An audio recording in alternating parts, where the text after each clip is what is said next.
عليكم ورحمة الله وبركاته. ازيكم حبايبي، عاملين ايه؟ النهاردة هنعمل صينية الجمبري سهلة وسريعة ان شاء الله تعجبكم. هنجيب صينية، هننزل بالجمبري،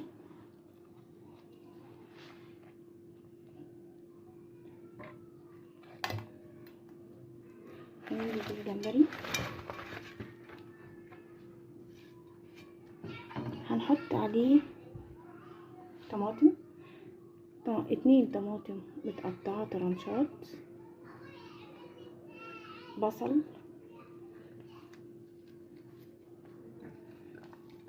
بصلاية كبيرة، هننزل بالفلفل الأخضر، تمام. هننزل بالليمون، هننزل بعودين من البقدونس بيدي طعم حلو قوي، هننزل كمون، طبعا هنحط كمون معلقتين حلوين صغيرين، هننزل بمعلقه ملح، كمان معلقه صغيره، بس كده. هنقلب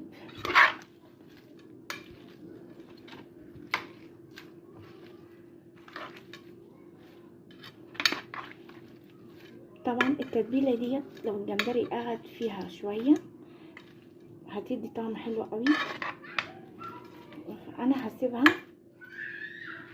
تقعد شويه التتبيله. هنقطع 4 فصوص توم بس طرنشات،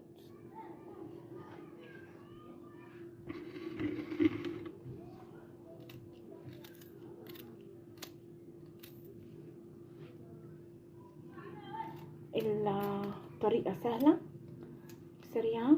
طبعا انا هعمل كمان جنبي ده هعمل جندوفلي، شوربة الجندوفلي حلوة جدا.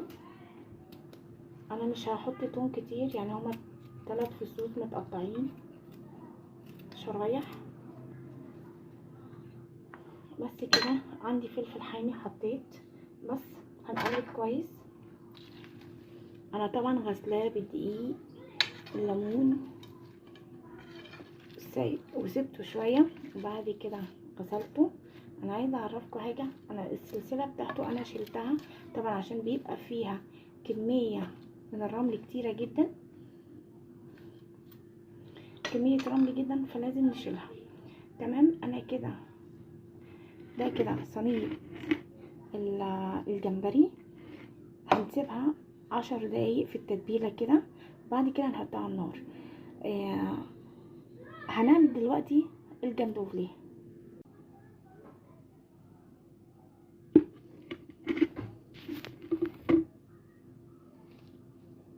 علشان نعمل الجندوفلي هناخد معلقتين زيت مش كتير، هننزل بصلايه قطع كبيره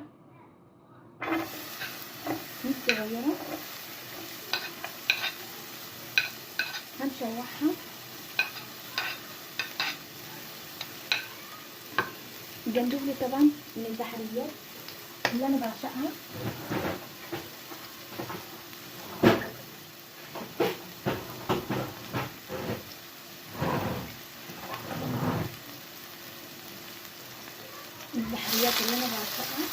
طعمها حلو قوي وظريفه في العزومات مع سي فود، مع سلطه سي فود، مع شوربه الجمبري. ده بتبقى اساسي في عزومات الجمبري عامه، او في الاكل الطبيعي. انا كده شوحت البصله، انا مش عايزاها تصفر، انا بس مجرد تشويحه. هنزل عليها بفصين توم برضو قطع كبيره. انا بقول قطع كبيره لان انا لسه هحط الميه وهنغلي الميه، وبعد كده هننزل بالجندوفلي. انا كده حطيت فصين توم كبار متقطعين كبيره، بصه مش كبيره للدرجه، تمام. وكمان بنص طماطم او طماطمايه صغيره ننزل بيها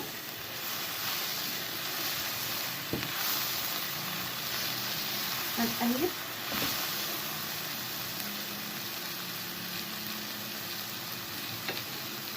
صراحه الريحه تجنن. هننزل بفلفل حامي،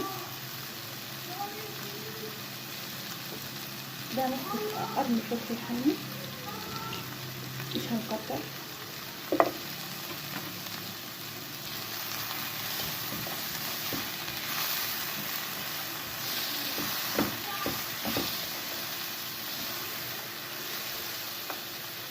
الريحة يا جماعة حلوة جدا، جربوها هيعجبكم فعلا، تحفة.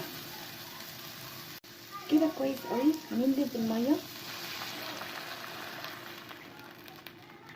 هننزل حوالي لتر من المية.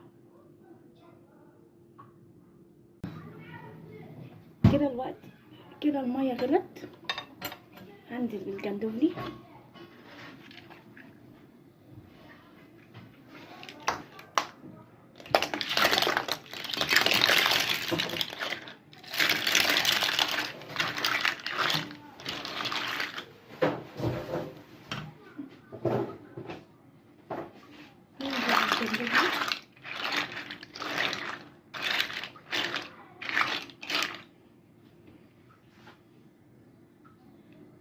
هنحط الملح،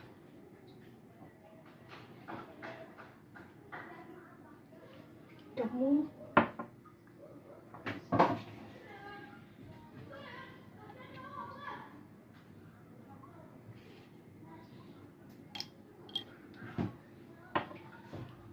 وهنسيبه لما يستوي وبعد كده هنقدمه. هو كده خلاص، هياخد 10 دقايق بس على النار، وبعدين هنغرفه.